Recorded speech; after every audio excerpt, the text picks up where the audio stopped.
Est-ce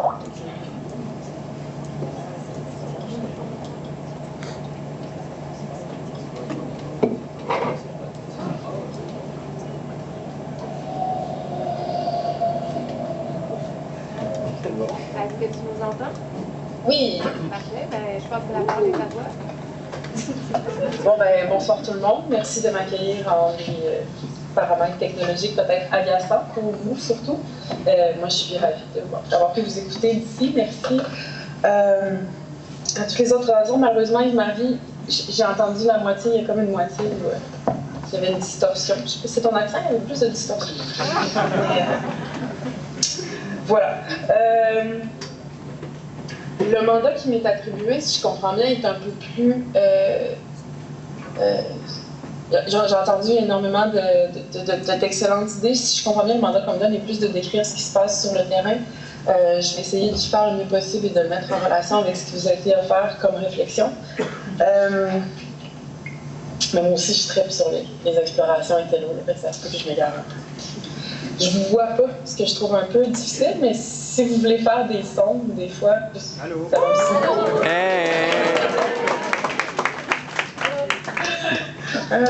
Ça serait bizarre.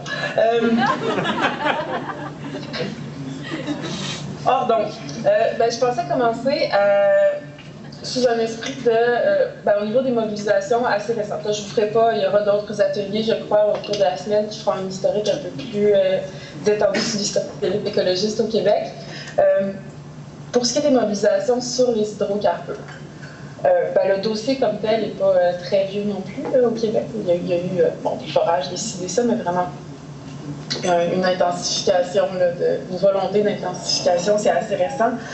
Puis il y a toute une diversité de mouvements qui ont émergé. Un des groupes qu'on a vu émerger, c'est celui sur le gaz de schiste, qui avait été à l'origine, comme la sonnette d'alarme, si on veut, avait été lancée entre autres par la QLPA. Et ensuite, les comités de gaz de schiste se sont formés et tout.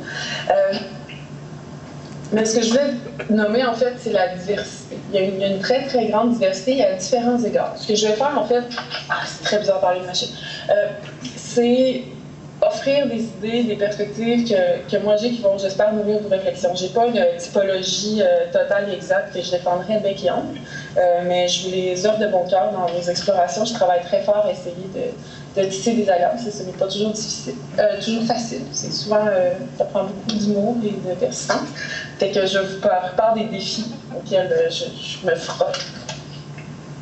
D'abord, il y a une diversité régionale, et je vais dire régionale au pluriel, puisque il y a plusieurs régions. Montréal est une région où il y a toutes sortes de régions qui ont des différentes réalités économiques, différentes réalités sociales, différentes réalités géographiques.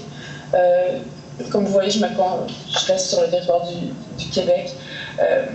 On pourra parler des résistances ailleurs ensuite si vous voulez, mais donc, outre cette régionalisation-là des luttes, il y a une diversité aussi de traditions de lutte dans les différentes régions. Il y en a qui en ont connu davantage, d'autres moins. Certains recoins ont connu des luttes victorieuses et partent donc avec une perspective où ils ont déjà gagné des luttes, d'autres moins.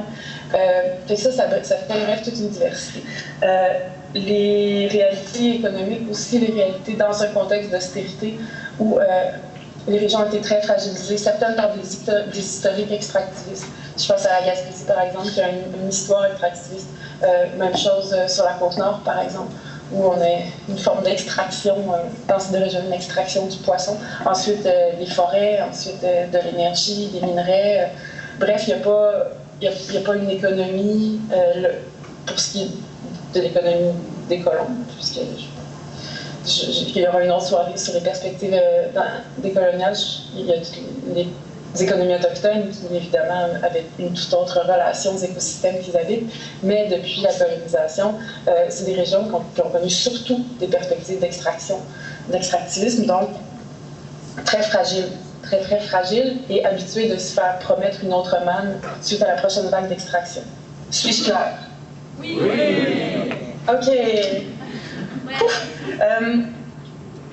Il y a donc aussi diversité de culture organisationnelle. Et c'est celle qui, je crois, et fait partie des gros chocs qui peuvent être appréhendés. Ça a été nommé, c'est vécu parfois. Les référents sont différents, les différents de comment on s'organise, comment on fait un comité, comment on fait une réunion, comment on fait des ci, comment on fait des ça.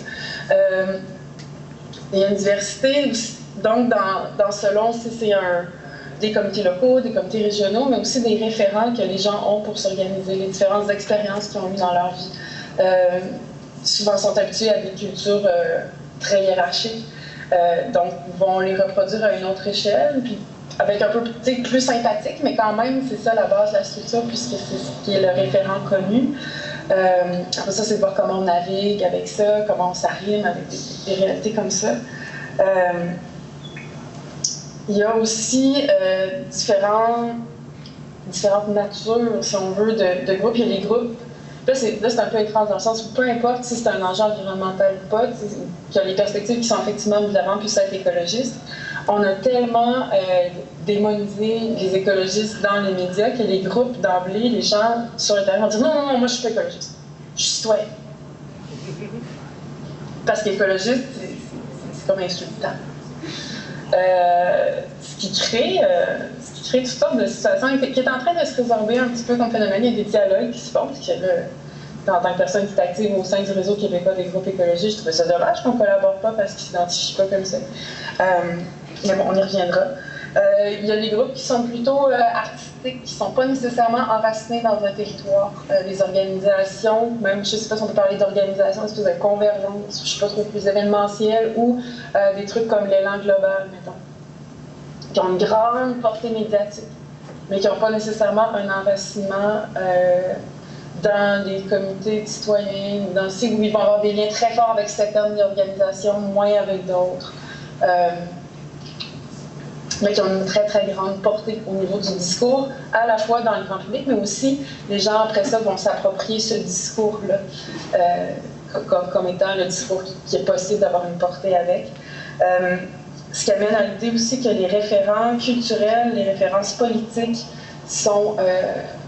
c'est un peu comme je parlais avec la culture organisationnelle. Dans certains milieux, nos référents politiques vont être, que ce soit libertaires ou... allez, à ce moment-là, il y a beaucoup d'entre nous qui ont des référents libertaires, mais pas tous. Et d'autres vont avoir complètement d'autres référents politiques, certains plus nationalistes, certains très régionaux, certains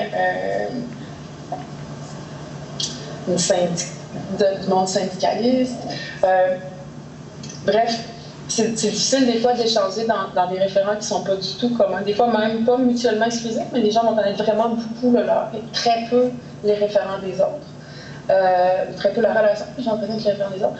Bref, cette diversité-là aussi, elle implique certains défis à jongler. Il y a les défis d'échelle. C'est ça, je l'ai dit à quelques reprises, mais il y a autant de gens dans la péninsule gaspésienne qu'il y en a dans Hochelaga-Maisonneuve, par exemple. Au niveau de la densité de la population, au niveau de la capacité à générer des actions d'une échelle significative dans un lieu donné, ou ne serait-ce que de tenir des rencontres, on en fait beaucoup par Skype d'ailleurs, ça pose des défis particuliers dans la disposition des communautés sur le territoire. Tout ceci se mélange. Il y a des hybrides, il y a des différentes échelles. Et c'est un peu là-dedans qu'on s'inscrit. Alors, quand on parle d'alliance, là, ça c'est juste, si on veut, l'espèce de secteur environnemental. Tous ces secteurs écolo-ish, hydrocarbures-ish,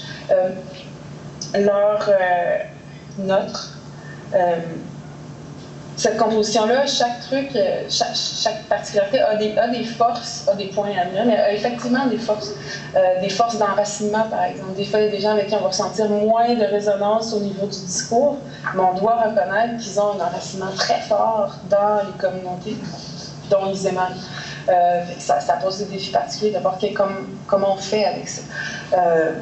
D'autres en ont somme toute moins, sont marginalisés dans leur communauté. Pour plein de raisons, parce qu'ils ont une sensibilité particulière au monde qui fait en sorte qu'au fil du temps, ils se sont marginalisés dans leur communauté, mais c'est aussi les gens qui s'activent sur les dossiers d'hydrocarbures. Marginalisés ou parfois menacés aussi dans différents contextes, différentes réalités. en ville, peut-être, on va voir plus des menaces. Quand on passe à la brutalité ou à la violence, on va voir les forces policières. Par contre, il peut y avoir toutes d'autres formes de menaces, de gens qui se font brûler leur chalet, s'acheter leurs pneus ou menacer de se faire péter à la gueule dans leur village. Des formes d'intimidation à d'autres échelles. Ça s'est vécu à Malartic, par exemple. Dans le cas des hydrocarbures, c'est pas complètement absent non plus. C'est pas encore un phénomène, on espère qu'il ne sera pas grandissant, mais ça demeure quelque chose que les gens ont vécu. Ça va? Oui? Oui! Dans les éléments que si on veut nommer des noms, toutes ces affaires-là, après ça, se sont rassemblées sous différents genres de fédérations. Je dis, on va se mettre ensemble, blablabla. Fait que ça vaut-il la peine que je fasse une genre de minute cartographie des genres de fédérations dans le domaine? Ouais! OK, j'aime ça, comment on interagit. Il y a, par exemple, le regroupement Vigilance Hydrocarbures Québec, qui regroupe ce qui était surtout il y avait un acronyme incroyable, le regroupement interrégional des gaz de schiste de la vallée du Saint-Laurent, qui faisait le RISV, et qui ont changé de nom, mais aussi en travaillant en perspective, on fait un parcours très intéressant. C'était des comités sur le gaz de schiste, en fait, qui sont formés à l'échelle locale, qui sont ensuite générés à l'échelle régionale. Ils ont donc leurs comités régionaux qui sont ensuite fédérés à l'interrégional de comités sur le gaz de schiste. J'ai vu des réunions avec plus d'une centaine de délégués, chacun issu de leur comité de citoyens, qui arrivaient. Là, ils avaient eu un document avec comme une sortie en 26 points, puis ils disaient « Ah, ben nous, on a un amendement proposé », des trucs assez délibératoires, de formation d'exercice collectif fort intéressant, ça me plaît dans le sous-sol d'église, je ne sais plus où. Donc, des gens très, très motivés là, à se rassembler puis à faire front commun. Parce que c'est somme toute leur condition de vie directement. On leur a reproché beaucoup d'être pas dans ma cour. Mais effectivement, ça arrivait d'emblée dans leur cour. Comme réflexe premier, les foreuses arrivaient dans des intersections de villages, derrière des maisons. Donc, effectivement, la réaction première était comme « wow ». Mais il y a eu des processus de réflexion, nous avons aussi entrevu, et elle, mais surtout, des processus où ils invitaient des gens pour des conférences, nourrir la réflexion collective, et ils sont passés un peu d'un pas dans ma cour à tranquillement, d'un pas dans ma cour à, en fait, dans la cour à personne, c'est juste un mauvais plan, la fracturation d'une mauvaise idée, à des postures où est-ce qu'ils prennent l'appel de nous appeler en Gaspésie pour nous dire « Ben, on a dit qu'on était contre le gaz de schiste, mais on trouve que le pétrole par la fracturation, c'est vraiment pas une bonne idée non plus, là, on est avec vous. » Cool, merci, c'est gentil. Donc, à développer une perspective, puis même d'aller vers des réflexions sur les transitions, par exemple. Donc, au fil des années, les perspectives ont beaucoup évolué. Des milliers de personnes qui n'avaient jamais vraiment pris part à des luttes, qui ne s'étaient jamais constituées en comité. Fait que c'est intéressant aussi à cet égard-là. Ceci dit, ils ont défini ce qui était un comité de citoyens avec des critères très, très particuliers. Ce qui fait qu'il y a certaines organisations qui ne peuvent pas joindre le RPHU pleinement. Tache d'huile, par exemple, ou la COVO, ils ne peuvent pas joindre puisqu'on ne rejoint pas les critères précis de ce qui constitue un comité citoyen. Donc, il y a d'autres convergences qui se sont articulées. Il y a Culpa chez nous, dont la complexité là, est propre, étant donné qu'il y a eu une transformation de campagne en fondation, mais qui va continuer d'être une campagne, qui s'est formée à l'origine sur les oléoducs, mais qui compte inclure maintenant les différentes formes de transport d'hydrocarbures non conventionnels. Ensuite, il y a la COVO qui s'est formée surtout sur la ligne 9, si je ne m'abuse, qui regroupe aussi à travers tout ce parcours-là de la ligne 9. Il y a émergé, mais on va en entendre plus parler dans les prochains temps, récemment, ce qui va s'appeler, c'est un processus qui a commencé cet automne et qui continue, mais qui a abouti à un processus de fondation le 25 avril dernier, Front commun donc pour une transition énergétique, parce qu'on va être pauvre, mais qui, on s'entend, est vraiment dans une perspective aussi de cesser de ce délire pétrolifère et hydrocarburesque au Québec, et dans une perspective de solidarité plus large aussi. qui devrait donc faire son petit bonhomme de chemin avec un membership plus large, des réflexions autour justement des types de groupes, parce que là j'en ai pas parlé, mais il y a aussi les grosses ONG environnementales. La typologie par exemple qui a été choisie pour les structures de pouvoir au sein du Front commun pour une transition énergétique, c'est d'avoir une espèce de catégorie groupe citoyen ou écologiste à structure organisationnelle plutôt horizontale. C'est comme le critère qui le distingue, c'est une culture organisationnelle plutôt horizontale. Par rapport à une ONG environnementale ou organisation s'y apparentant qui serait de structure organisationnelle plutôt hiérarchique, donc c'est comme une autre emploi. Fait qu'il a été choisi de faire cette disposition-là. Et l'autre type de membership est membership pour participation. Puis il y a eu toutes sortes de discussions puis de malaise dans l'exploration des processus pour les Autochtones. Représentants des Premières Nations, voir comment on veut collaborer, est-ce que c'est souvent le membership ou pas, ou quoi, mais en fait on veut leur laisser déterminer, fait que bon. Mais bref, et cette volonté-là. C'est pas mal, je crois, les grosses convergences, à moins que si j'en oublie, est-ce qu'il y a quelqu'un qui est dans la salle qui trouve que j'en oublie? Non. OK. Fait que ça, c'était pour ça. Puis, mais là, nous, on a fait une tournée avec ta Jules, dont plusieurs d'entre vous y étaient, j'en suis sûre, je verrai vos visages, qui était de réalisme et d'alliance dans une perspective, et en écho à Printemps 2015, d'articuler des perspectives intersectorielles, de sortir de nos secteurs, d'aller, surtout dans un contexte d'austérité, de dire non, mais c'est un projet politique qui, eux, articule et nous pouvons y répondre aussi de cette façon-là.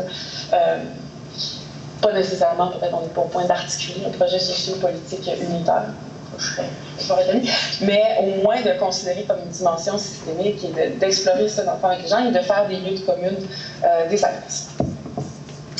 Ça ne fut pas facile, mais ce fut fort intéressant. Ceci dit, on n'est pas nécessairement arrivé à attirer beaucoup de gens des autres secteurs. C'est vraiment un défi particulier. Ceci dit, j'ai comme l'impression que j'ai pas besoin de vous expliquer l'articulation austérité hydrocarbures. Est-ce que je me trompe? Genre, ça va? T'as raison. Ça va. Non. Ça va, hein? Ouais. Bon, ben, on va se dire des affaires qu'on sait. Mais en préparant tout à l'heure, en jonglant des notes, parce que je me demandais, tous ces gens, ça a déjà tellement de choses, il y aura plein de gens brillants qui auront parlé avant moi qui a dit.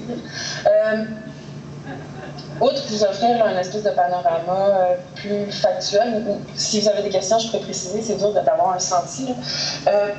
Mais dans les réflexions sur l'intersectoriel, puis par rapport à des lectures, ce que je faisais, puis ça va trouver un écho à ce que Yves-Marie, je crois, discutait dans ce que je réussis à entendre de ce qu'il disait, c'est il y a différentes typologies, justement, comme citoyens, machin, après ça, on peut y aller nos secteurs, comme communautaire, femmes, écolo, santé, logement. Puis il y a aussi d'autres typologies aussi qui pourraient se faire au niveau des attitudes par rapport au bouleversement climatique, par rapport aux crises énergétiques, aux transformations énergétiques, à tout cela. Une que j'ai rencontrée, c'est dans un livre qui s'appelle Power Down, mais que j'ai retrouvé ailleurs aussi vaguement à peu près dans les mêmes, c'est une autre catégorisation. Fait que donc je me dis que peut-être que c'est dans la perspective de nourrir les perspectives. Le premier scénario, si on veut, c'est un peu celui de tous contre tous, chacun pour soi, jusqu'à la dernière goutte. De dire on va vraiment se rendre jusqu'à la dernière goutte. Ce qui somme toute, ce scénario-là, on sait qu'il serait catastrophique parce qu'au niveau climatique, on peut juste pas. Si on brûle tous les hydrocarbures, je suis même pas être capable de brûler jusqu'à la fin, tellement ça va être rough. On va les brûler vite. Mais c'est un scénario, somme toute, parce que c'est comme si on était tous assis à côté d'un gros gâteau, puis qu'il faut tout arrêter d'en manger. Tout. Même la nuit quand les autres dorment. Puis il faut se faire confiance là, que tout le monde va le faire. Puis là, quand je dis tout le monde, je ne veux pas oversimplifier, c'est quoi la géopolitique, puis les décideurs, puis ça, mais il y a un peu de ça, de dire il faut tout arrêter, tout décider qu'on le laisse dans le sol. C'est quand même un gros défi de diapason collectif à générer Puis là, dans toute la complexité des structures de pouvoir, puis des usurpations, puis de domination et tout. Mais il y a quand même ça comme défi. Fait que bref, ce scénario-là, de jusqu'à la dernière goutte, aussi terrifiant qu'il soit, il existe. Puis il y en a qui agissent dans cette perspective-là, parce que c'est le scénario qu'ils croient qu'il va arriver. Un autre scénario, c'est celui, en anglais, ils disent power down. C'est vraiment la perspective qui trouve beaucoup écho à la décroissance, par exemple. Dire, non, on réduit, puis ça va être la fin de la vie, pareil. N'ayons pas peur. Il y a d'autres choses à faire dans la vie, brûler du gaz, ça va être correct. Mais il y a quelque chose à reconstruire, ça, au niveau culturel, au niveau des infrastructures, au niveau plein d'affaires. En tout cas, c'est toute une autre discussion qu'on nous aurons, je l'espère, sur le bord du barricade un jour. Mais bref, ça, c'est comme un peu le deuxième scénario. Le troisième, très répandu, et qui est une forme de déni, en fait, qui est comme moins gênante à assumer que les climato-sceptiques, parce que là, ça devient gênant d'être climato-sceptique,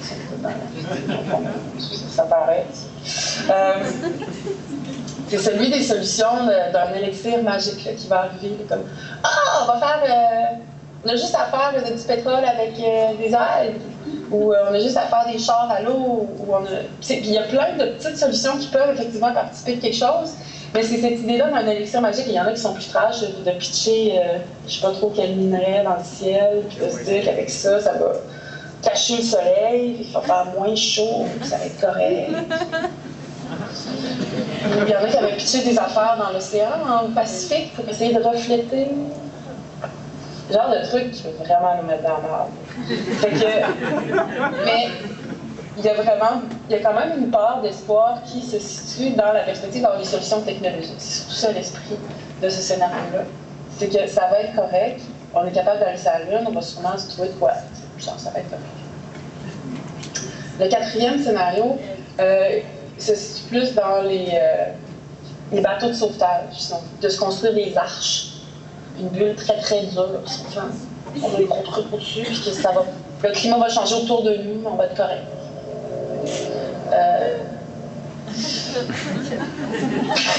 On peut voir que comme on est sur une planète, il sera difficile d'échapper à notre atmosphère. Mais, somme toute, ce qui est proposé, puis ce que moi je pense que je me retrouve de. C'est un peu l'idée de décroissance, mais combinée un peu au bateau de sauvetage, parce que les changements sont enclenchés. Mais un bateau de sauvetage, on est obligé d'être dans une perspective de chacun pour soi, mais dans la construction, dans une perspective de se construire des bateaux de sauvetage, parce qu'effectivement, il y a déjà beaucoup de gens qui sont terriblement affectés par les bouleversements climatiques, qui ont chaud, puis qui ont soif, puis qui ont faim, puis que ça va pas la vie. Il y en a déjà plein. Puis ça va aussi être compliqué à tellement d'égards. Les migrations d'insectes vont changer, les migrations de maladies, les virus, les bactéries, les champignons, tout va changer. C'est pas juste qu'il va faire plus chaud, mais ça change complètement les équilibres biochimiques, physiques, toutes les lignes. Fait que je pense que ça prend une combinaison des deux, mais ce que je voulais vous inviter à travers ces 4 scénarios, je dois être rendu à 10 minutes, peut-être me suis-je étendue, c'est peut-être de réfléchir dans nos alliances à avoir ça, à amener ces perspectives-là, puis voir si ça peut pas être certaines bases de convergence dans la perspective de comment on va aller de l'avant. De transcendant à ça, évidemment, on veut préserver les conditions minimales de vie, parce que si on veut faire une certaine décroissance et faire des bateaux de sauvetage, il faut maintenir des choses comme de l'eau, de l'air, des ingrédients de base pour une vie chouette. Donc, il y a des luttes, puis là c'est ça l'affaire, c'est qu'on vit un enjeu, bon, je vais y revenir après. Mais bref, il y a des combinaisons, puis ces scénarios-là qui pourraient nourrir comment on se classifie, comment on se rejoint, comment on se... Pour sortir un peu là, des classiques de « moi je suis du logement, moi je suis du... » qui sont des luttes importantes, mais je pense que quand elles s'articulent en termes de quelles valeurs politiques, quelles valeurs humaines, quelles valeurs on porte, est-ce que c'est des valeurs de s'en sortir tout le monde ensemble, ou s'en sortir chacun pour soi, ou juste amener ces questions-là au moins, ça peut peut-être transformer les discussions. Je vous soumets ça, vous en ferez ce que vous voudrez. Mais dans les défis qu'on vit, oui, il y a le rythme. Parce que ce serait vraiment le fun qu'on prenne notre temps de construire un mouvement social profondément nourri d'expériences partagées communes sur moultes années. Mais là, eux autres, ils vont vite. Ils vont vraiment vite. Puis on est déjà rendu à la limite de plusieurs choses. On a Puis on a cumulé des dettes. C'est ce que je voulais amener aussi sur le... Excusez, c'est un peu calme. On a cumulé des dettes à différents égards. Puis là, on pitch des dettes de cash, des dettes de ci. On a cumulé des dettes écologiques, des dettes environnementales. Le colonialisme le capitalisme comme tel, l'extractivisme a appauvri énormément les écosystèmes qu'on avait, a appauvri terriblement les peuples qui vivaient très bien avec les écosystèmes qu'ils habitaient eux. Mais bref, on a cumulé une grosse dette en termes des espèces, en termes de capacité de résilience qu'on est capable de générer. Si on pense à la diversité qu'il y avait dans les forêts, est-ce que vous boiriez l'eau autour de Montréal, dans les rivières? Pauvre vous, j'espère que non. Mais c'est ça, il y a cette espèce de dette-là qu'on a accumulée, qu'on peut reconstruire une richesse tranquillement à partir de ça. Mais ça, il y a les rythmes aussi écologiques. Ça ne peut pas juste se décider, même si on fait un consensus le plus fort au monde pour que les forêts redeviennent ce qu'elles étaient, ça n'arrivera pas instantanément. Il y a des rythmes intrinsèques, puis il y a le rythme industriel avec lequel les choses sont détruites, puis il y a le rythme à laquelle nous, on est capable de construire des forces, construire des alliances, construire des capacités de se déployer et d'effectivement bloquer pour sauver les conditions, qui fait qu'on n'a pas toujours la... Il faut faire des choix, il faut prioriser là où on va être optimal. Je pense que c'est correct que différentes personnes, différents mouvements priorisent différents aspects, que ce soit de bloquer assez vite, que de construire effectivement des liens profonds, d'effectivement voir à ce qu'on conserve et qu'on cultive des savoir-faire qui vont nous permettre d'aller de l'avant à travers les crises à venir. Il y a vraiment tellement une diversité d'éléments, sauf que c'est ça. Je suis de celles qui trouvent que si on n'a plus d'eau, la vie, ça va être plate anyway. Fait puis si on n'a plus de climat non plus, j'ai l'impression que ça prend quand même peut-être un focus par moment où est-ce qu'on se dit « Ah, allons donc tous par là » ou un petit peu beaucoup de monde par là pour sauver les conditions.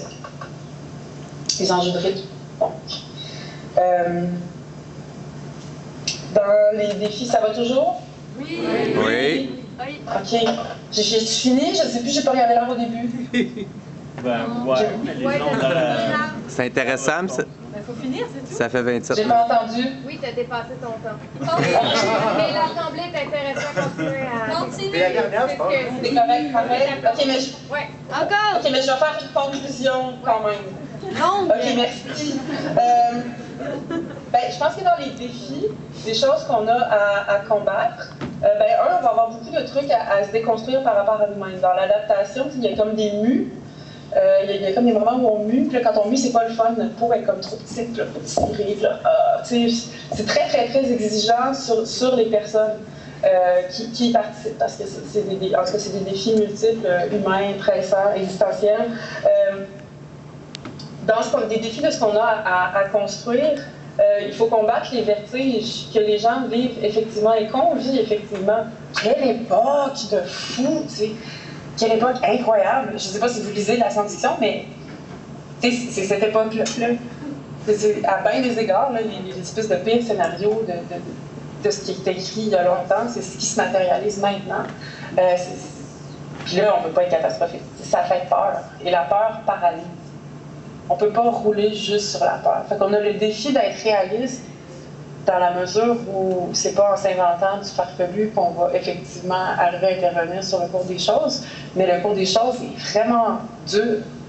Puis on peut pas juste mobiliser sur la peur. Fait qu'il faut générer une capacité à aborder le réel sans avoir le goût d'aller se terrer chez soi en petite boule sous les couvertes. Puis pas traiter les gens juste de mutilage, c'est ça qu'ils ont envie de faire. Mais d'essayer de travailler à générer une confiance dans une capacité d'intervenir effectivement dans le cours des choses, une capacité qu'on fasse effectivement mieux. On part de loin après des décennies d'individualisme crasse et déprimant, mais avec sa dose de confort un peu plate.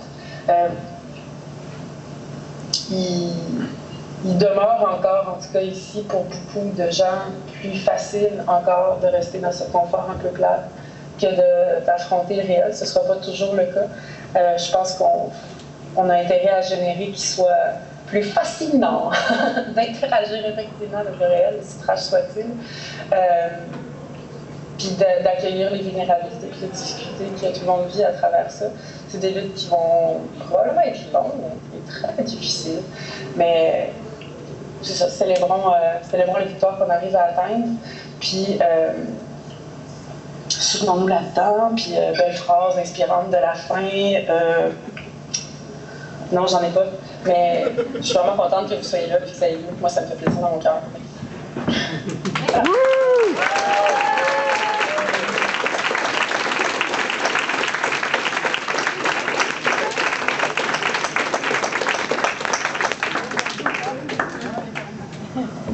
Ben, merci Maud. Merci aussi à la technique, parce que sans vous, Maud ne serait pas là. Donc merci d'avoir installé tout.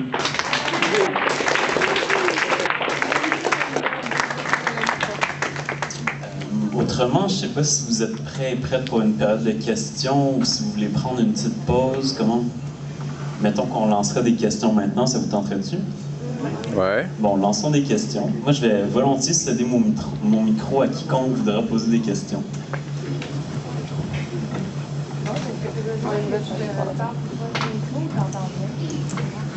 Ben, j'entends bien, mais un peu distorsionné. Ce qui marchait bien tantôt, c'est quand... Ah non, mais je peux pas faire ça.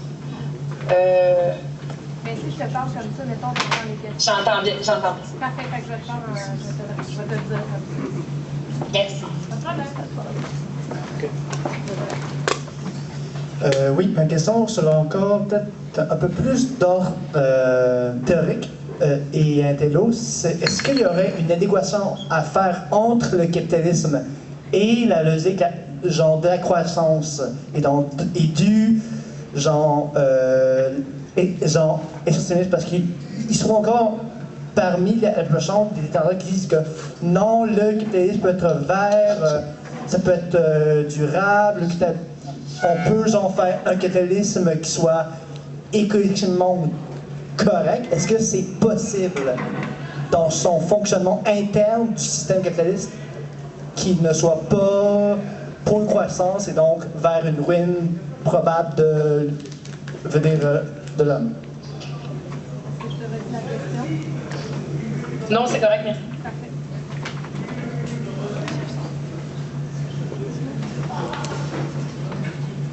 Bah, écoute, moi je repartirais de la petite formule de Marx.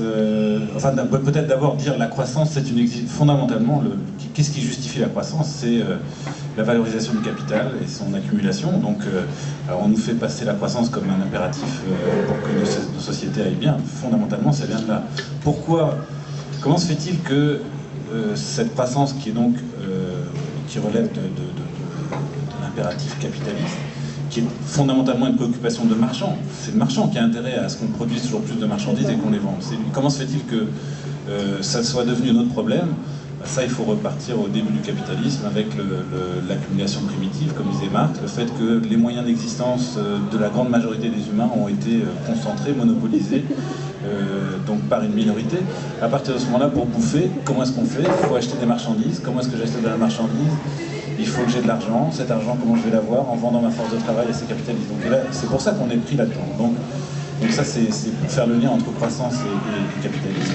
Est-ce qu'il peut y avoir un capitalisme vert? Là, je pense que Marx, même s'il n'a pas vraiment pensé le problème, a posé les bases du problème avec sa petite formule AM A', argent, marchandise A'. Donc on a de l'argent au départ avec laquelle on achète de quoi fabriquer des marchandises qu'on va ensuite vendre dans l'espoir de faire un profit. Et Marx dit que cette logique-là, elle n'a aucune limite. Elle n'a aucune limite interne. À partir de là, forcément, on peut poursuivre la réflexion de Marx, même s'il l'avait déjà introduit, forcément, on va aller jusqu'au bout de nos ressources terrestres. Enfin, il n'y a aucun frein interne au capitalisme, à la destruction. Donc là, le capitalisme vert, dans le meilleur des cas, peut-être qu'on va ralentir un peu le mouvement, peut-être. Mais c'est fondamentalement surtout un discours qui permet de justifier le maintien en place du système, fondamentalement. Mais sinon, la logique du capitalisme, elle est foncièrement destructrice, à mon avis, du point de vue de Marx.